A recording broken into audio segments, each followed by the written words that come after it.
everybody, Fixer here. Today I got a new series for you. Game is called Darkest Dungeon. You can currently get it on Steam for $15 in the Steam sale. It was made by and published by Red Hook Studios. Came out in January of this year, in 2016, but it was in early access for a little while before that. And I've already played about 5 hours of this game. I know a little bit about how to play it. It's been a while since I've played it. I'm not an expert, so if you're expecting an expert playthrough, not going to happen.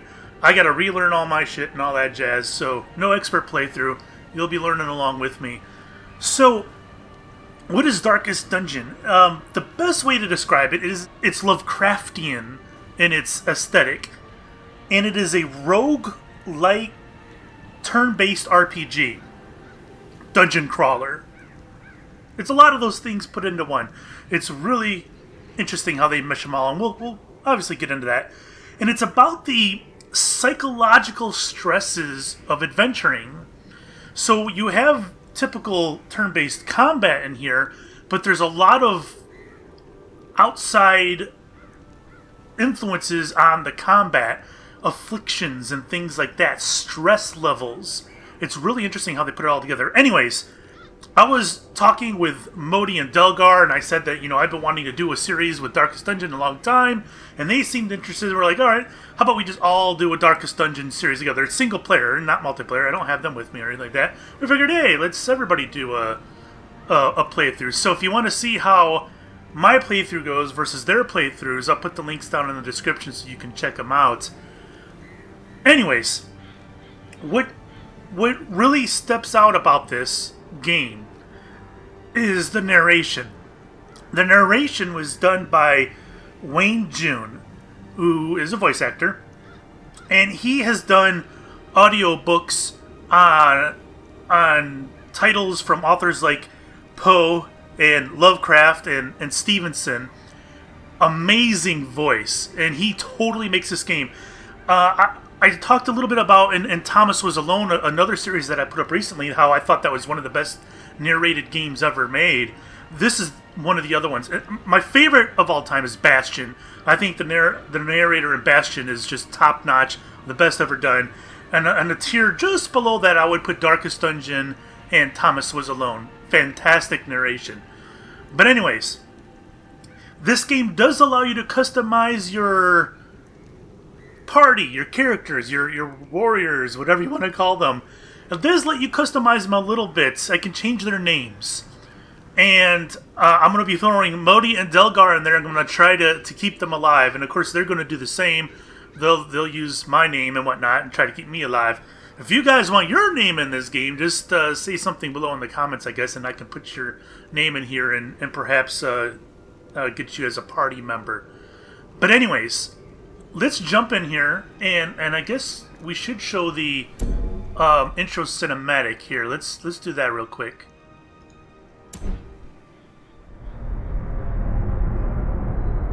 Ruin has come to our family. You remember our venerable house? Opulent and imperial, gazing proudly from its stoic perch above the moor.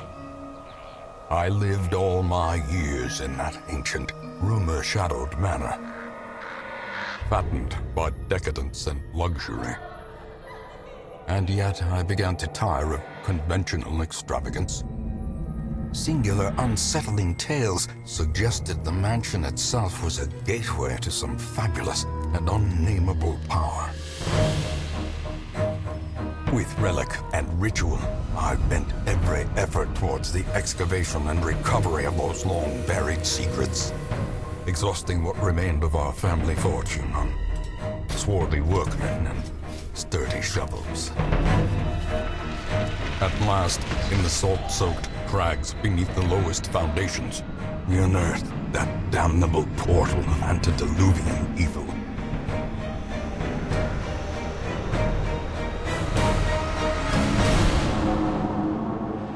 Our every step unsettled the ancient earth. But we were in a realm of death and madness. In the end, I alone fled laughing and wailing through those blackened arcades of antiquity. Until consciousness failed me. You remember our venerable house, opulent and imperial. It is a festering abomination. I beg you, return home, claim your birthright, and deliver our family from the ravenous, clutching shadows of the darkest dungeon. That is some intro, isn't it? I love it. That is fantastic.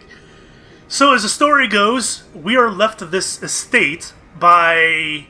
I don't remember the relation. I don't think he's our grandfather. I think he's an uncle? I don't know. Anyways, we're left this estate, and there are horrors beneath it. Is that not completely Lovecraftian or what? Even the writing is Lovecraftian. I love it. Absolutely phenomenal. Alright. So Darkest Dungeon is about making the most of a bad situation. Quests will fail or must be abandoned. Heroes will die, and when they die, they stay dead. Progress autosaves constantly, so actions are permanent. The game expects a lot out of you. How far will you push your adventurers? How much are you willing to risk in your quest to restore the hamlet? What will you sacrifice to save the life of your favorite hero? Thankfully, there are always fresh souls. And I didn't get to read the rest of it. But anyways. So, let's hop in a campaign. This is my previous campaign, the Dankest Dungeon. I know, big surprise, right? Darkest. How about the Strangest Dungeon? Seems perfect, right? Bam.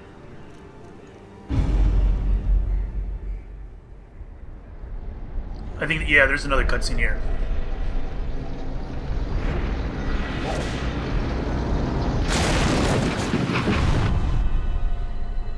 You will arrive along the old road.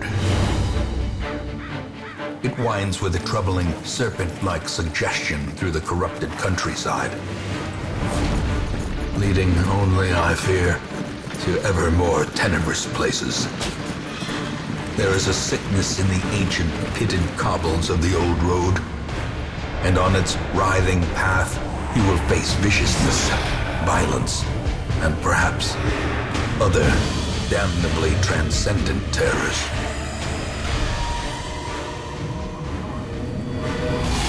So steel yourself, and remember there can be no bravery without madness. The old road will take you to hell, but in that gaping abyss, we will find our redemption. God, I love it. I love the narration. So amazing. There's our Hamlet. So, this game is difficult. This game is extremely difficult. It's a lot of people have described it as the Dark Souls of dungeon crawlers, and I don't know if it's that, but it's got a lot of qualities with RimWorld actually. In that I always described RimWorld as a disaster simulator, and this is really not anything different. In that there are so many things that can kill you or harm you in so many different ways, not just the monsters in the dungeons, but afflictions and fear and horrors that will affect you. Some can even buff you, but many of them debuff you. And the whole point of the game is to try to not screw up and die. And you will fail. The game said that people will die, because they do die. It's crazy. So, I want to point out, I am not very good at this game. Not many people are, to be honest. So, it might be frustrating at times to watch me. I don't know. Maybe. Who knows? I'm not an expert. This is not going to be an expert playthrough. And this game is so difficult that it's entirely possible that I'm not even going to be able to finish the game, that I'll get wiped out beforehand. In fact, I can almost guarantee that it's going to happen, that we'll just get wiped out before we even finish the game. It kind of gets into a little bit of a grind near the end anyways, I might do some off-camera work. But anyways, let's hop in and show you guys what's going on. So here's my two guys. You are currently in a room. To move forth, click on another room. So anyways, I'm going to click off that. We're in this room, and there is a pathway to the next room. So the idea is, this has got a lot of procedural generation.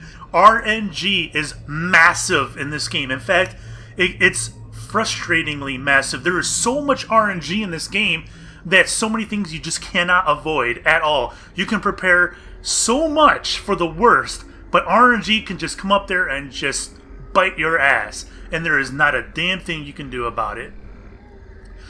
So each character here has different type of skills, or some could be spells, whatever. And there's different classes as well. This guy is a highwayman, and this guy is a crusader. So we got different spells, and we travel to each room, and you can have 4 people in your party at one time. However, you can have more people in your group. So you can have all these people chilling in your hamlet, and then you take 4 of them to a dungeon. Now, the way this works is... will it show me? Alright, it will. So you got 4 people lined up here, and the monsters can have 4 people as well. And what makes this game a little bit different than most turn-based games like this is you see these dots right below here. On the left you got the yellow ones, and on the right you got the red ones. Those are the positions in line that work best for that particular skill and hero. I guess you could call him a hero, adventurer. So for this first skill, Open Vein, it only works if he's in the front 3 positions in line, and it only works on the enemies if they're in the front 2 positions. It will not affect the people in the rear 2 positions. So this tells you what kind of modifiers it has. It'll cause bleed, and bleed just like any other game. You know, you hit somebody and they bleed out and they do damage over time. And there's lots of different skills that do various things. This one here is a grape shot. When you got the red dots connected like that, that means it will attack all 3 of those people instead of just 1. And it is turn-based, so you can start out with all your guys getting a shot, then it goes to the other team, and then their guys get a shot at hurting you. And then it's a little RNG from there. Some turns all your guys won't be able to get a shot. Sometimes there are things you can do to, like, stunning people that will prevent them from getting a shot next time. So that's generally how the combat works, and we'll go into more detail once something happens. And when we go from room to room, each square here is a randomly generated event. Sometimes nothing can happen, sometimes a bad thing can happen, sometimes a good thing can happen, sometimes a fight happens. So that's what those are for, and as we pass through them, we roll to see if something happens. Up here is the radiant light. This is how much light my torch is giving off. The more that we put towards the torch, the torch dies out over time, and the darker it gets, the stronger the enemies become. And that's both good and bad. If they're stronger, obviously they're more difficult to defeat. However, there is a bigger reward when you defeat them. So you could actually use that as a way to farm things, is to do it with not a lot of light. So anyways, you are allowed limited gear. There is limited inventory. How many we got here? 1, 2, 3, 4, 5, 6, 7, 8. So there's 16 slots for the whole party. And you can get various resources and other things to use, such as food. Your guys obviously need food while they're adventuring. Whatever. We'll go into those in a little bit. So anyways, it's wanting us to travel to this room here. Brigands have run up these lanes. Keep to the side path. The hamlet is just ahead. So here we are, we're moving, and then you'll see once we get into a square, something may or may not happen. Here we go. That right there just means my guy got a little bit of stress. My stress is now 3 out of 200. Once it gets high, then he starts doing stupid shit. He can freak out, he can sometimes panic and attack his own guy, things like that. Stress is bad. Alright. Dispatch this thug in brutal fashion, that all may hear of your arrival. Kill the enemy, combat is turn-based, blah blah blah. We'll go over that. So here we are. I can do this Open Vein on this guy. It's a melee hit. It works if I'm in the front 3, and it works if he's in the front 2. Of course, it's only 1 guy and not 4, so he's in slot 1, which means this will work quite well. So I select it, and right here on the bottom right, you'll see down here, it'll tell me how this will work against this guy. So he's got 12 hit points, you'll see right here. And you'll see his resistances down here. So he's got a 20% resistance to bleed. And this is a bleed weapon. So normally this would have a 100% chance to bleed. This brings it down to 80% because he's got a 20% resistance. So anyways, he's got dodging, speed, protection, all that jazz. So let's hit this guy. So he took off 6 and now he's bleeding. So when my turn ends, which it just did, so it looks like I didn't get all my guys a shot there. When the turn ends, the bleed kicks in. So like I said, there is RNG. Sometimes you don't get all your guys to have a shot at them. It's just the way the game plays. So you just got to be careful with that. Alright, so I can smite this guy, which is good against undead, but this guy's not undead. A stunning blow. This will stun him for the next turn, but I don't think he's going to survive that long. So we'll just stick with smite. Their formation is broken. Maintain the offensive. So rifling through the corpses reveals 100 gold. We can pick that up. There we go. We got gold. Takes space in our inventory. Here we go. Interactive objects. They're called curios for whatever reason. While exploring, you will often find interactive objects. You press W to investigate them. Take a look in his tent. So when you get an object like this, it's basically another RNG. Sometimes it's a bad thing. Sometimes it's a good thing. So let's take a look at this.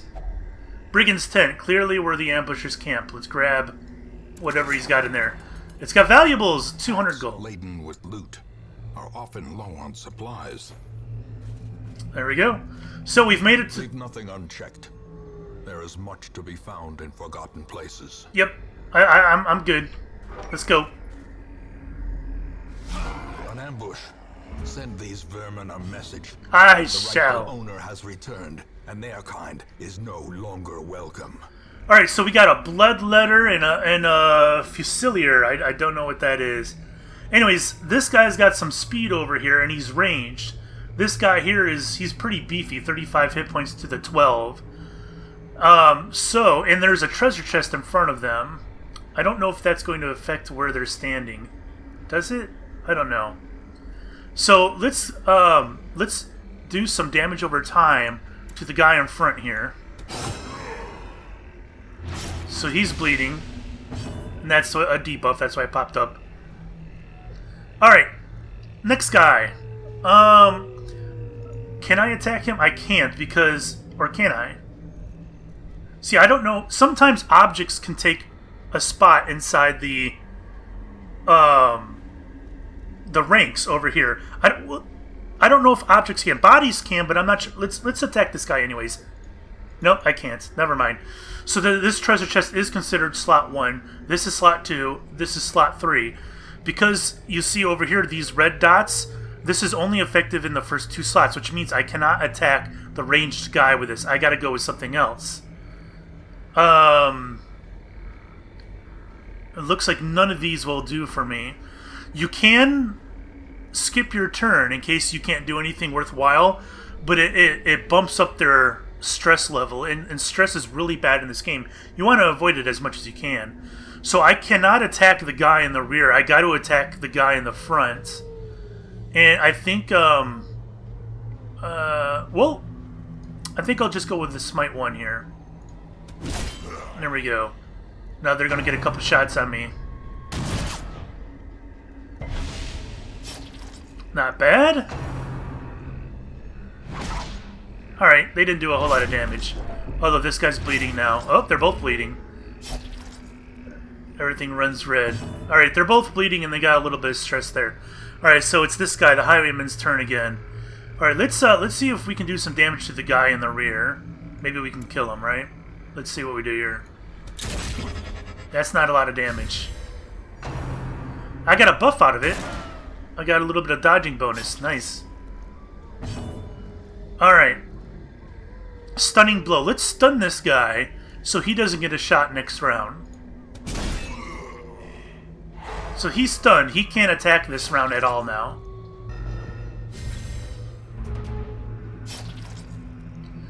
However, once you stun them, they do get a resistance to the stun afterwards. In fact, I think a lot of the afflictions work that way, where if I were to bleed him, he does build up a resistance, so it's harder to bleed him a second time and a third time, etc.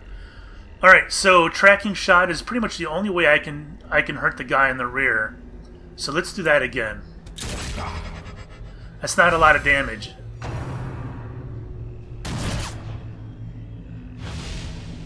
It almost feels like there'll be no blood left for the leeches. It almost feels like I should take out the guy in front first. Zealous accusation.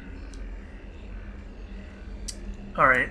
I think we'll stick with this. Let's do some heavy damage with this guy. There we go. He's just about dead. So I got a little bit more stress. You see me stressed out down there.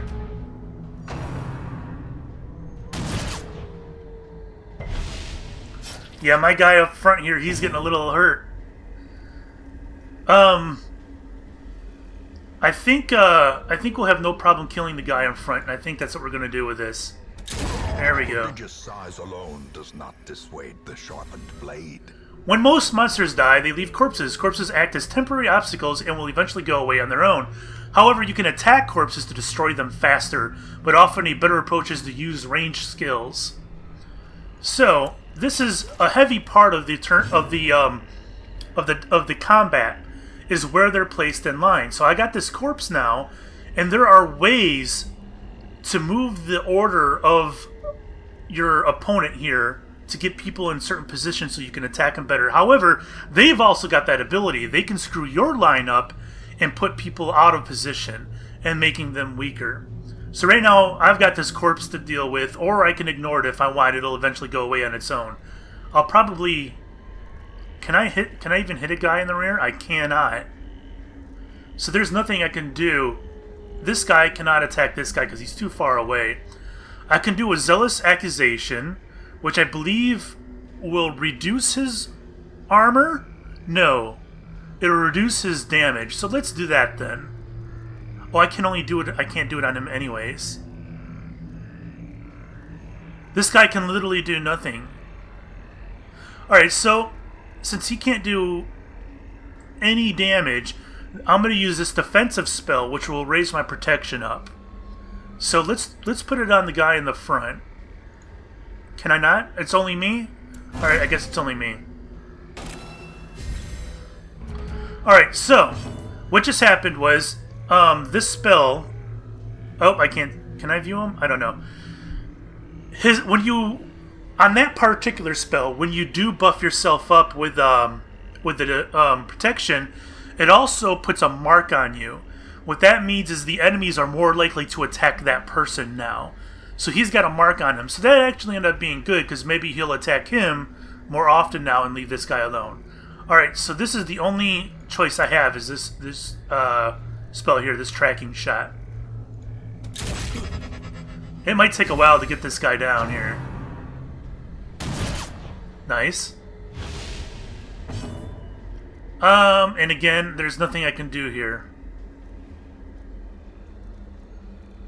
I could just do this once again.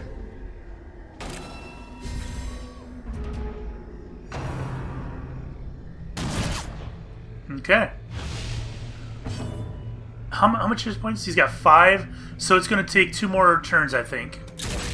Yeah, I should be able to kill him next turn. And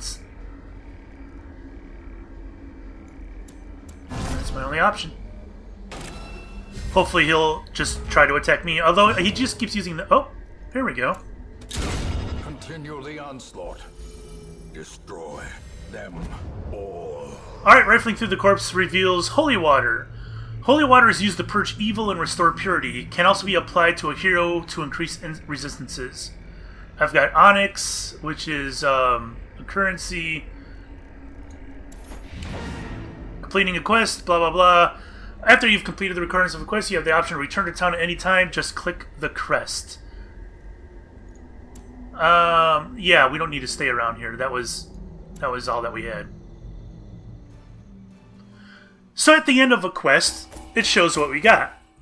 we've got these resources. We've got 2 food. Holy water is a resource as well. We'll get into it later what that's used for. 1350 in gold. And there's heirlooms here, and these are also basically resources. These are used to spend on new gear for your party, more skills, and things like that. Again, we'll go over that a little bit later.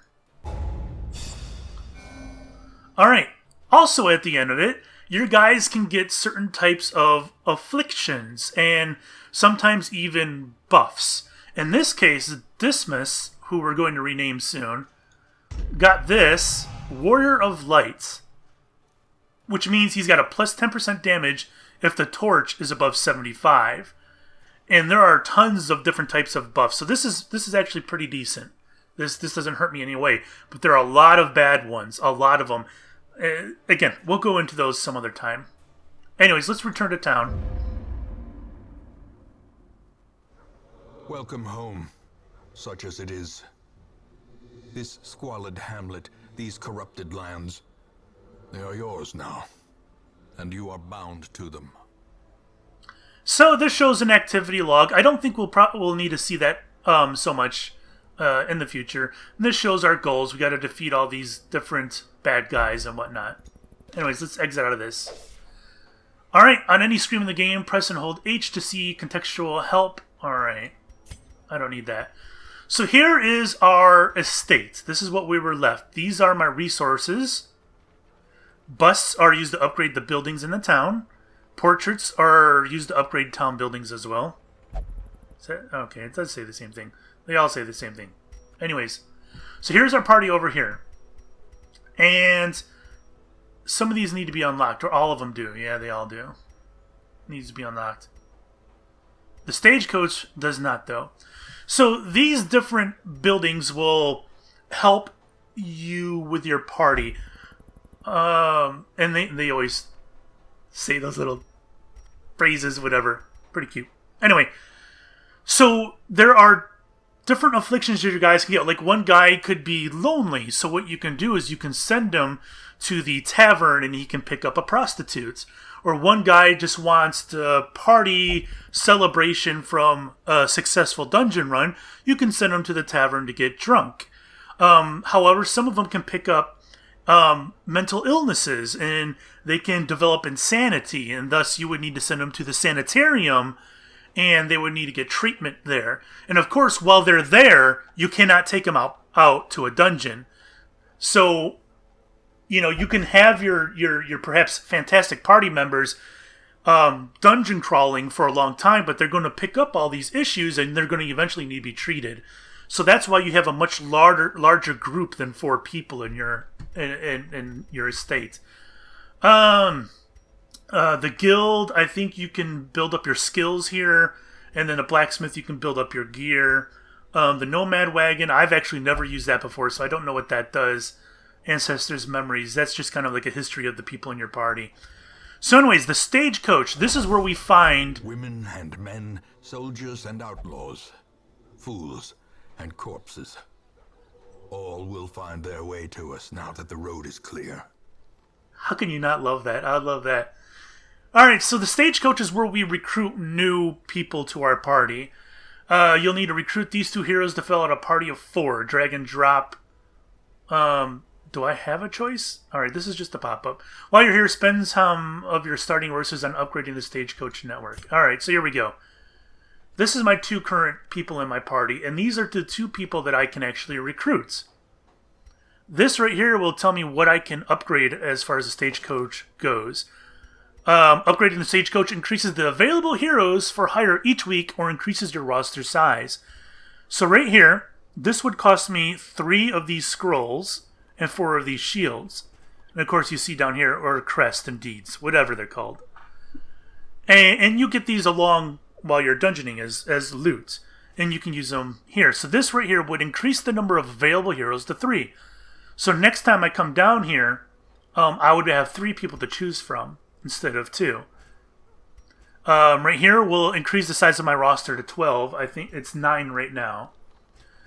And this will experienced recruits. Alright, I guess this will raise the experience of the fresh recruits. I've never done that before. That might even be new since the last time I played. I don't know.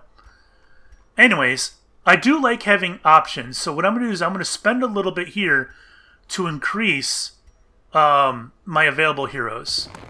More arrive, foolishly seeking fortune and glory in this domain of the damned. I wonder if that happens immediately. It does not. So it's going to be next time that we come here. And I don't think I need to raise my hero barracks yet. So anyways, so we've got this Plague Doctor and a Vestal here. Drag to roster recruits. I may as well recruit these guys because I need 4 people. What better laboratory than the blood-soaked battlefield? Alright, so here we are. How do I view what these guys can do? There we go. So let's take a look at that. This is going to be a long first episode, I think. So this is Reynaud. This is the guy we started with. He is an apprentice crusader. I don't think that's the name of his... is it? It is. Alright. So that is the name of his class. This is his preferred position, the 2 front lines, and those are his preferred targets. And of course, I have other skills that I can unlock and use. These are his resistances, his equipment, his base stats, and these are his quirks. That's the Warrior of Light that I got. He is also God-fearing, which means in town he will only pray for stress relief. And he's also a kleptomaniac. He's prone to stealing items, which is not a very good trait. So while we're dungeoning and we come across loot, he might take some for himself. This is actually a really bad quirk to have. So we are going to rename this gentleman Delgar 4. Because there's already a Delgar 3. He's Delgar 4. There we go, Delgar 4. And Dismas. Let's take a look at you. You're a highwayman. You've got a hard noggin, which means he's got resistance to stun. He's got quick reflexes, which boosts his speed, and he's a Warrior of Light again. He is a known cheat. He is not allowed to gamble while in town. Alright. So gambling can relieve some stress for these guys. It just so happens that I'm not allowed to do that with this guy because he'll have a field day. So he likes to be in the middle 2 positions. However, he can also work in the outside positions, just not very well. And again, those are his targets. You'll see how this red circle is bigger than this one. His target is just the second one. And all these different people could have these different preferences. Really crazy. This game is so in-depth. It looks simple on the surface, but it's just so in-depth. It's crazy. I love it. So this guy, the highwayman, sounds like he's going to be Modi. Can I put a space in there? Modi operandus. There we go. So we got those 2 guys. Let's check out this guy now. He is a Plague Doctor. He is deadly. He's an Eldritch Hater. He's got these are a specific type of mob in the game, and so he does really well against those. He's got Satanophobia, which means he's got plus 20% stress damage versus the Unholy, and Shocker, which is he's got a debuff on stun resist. All right. So, do I even want to name... I don't think I want to name one after me. I think I'm just going to stick with leaving me out of this. Alright, I don't have a name for... If you guys want this role, how about this? If you want this to be you, say that you want to be the Plague Doctor in the comments below, and I'll just rename him to you. Alright, so we got this chick here. She's a Vestal. She does plus 15% damage in Cove. Cove is the name of a dungeon. So she's really good. She'd be ideal to take into Cove. Dipsomania, increase craving for alcohol. Intense. Did I say increase? Intense. So she got a craving for alcohol. So I might have to send her to the tavern, which means she'll probably end up getting drunk a lot, which means she might not be available to go dungeoning after she gets trashed. So that's what that means. She likes to be in the front. She likes to attack in the front. So we're going to rename this this girl Mad Molly. Why not? There we go. So those are that's our party. That's who we got. I don't think we can get any more. Nope, we have to wait till after we do a dungeon. So, Ancestors' Memories. Let's take a look here. In time, you will know the tragic extent of my failings. So this is where we can view past events and stuff, I think. And we don't have anything done, so we can't do anything there. This is the graveyard. Most will end up here, covered in the poisoned earth, awaiting merciful oblivion.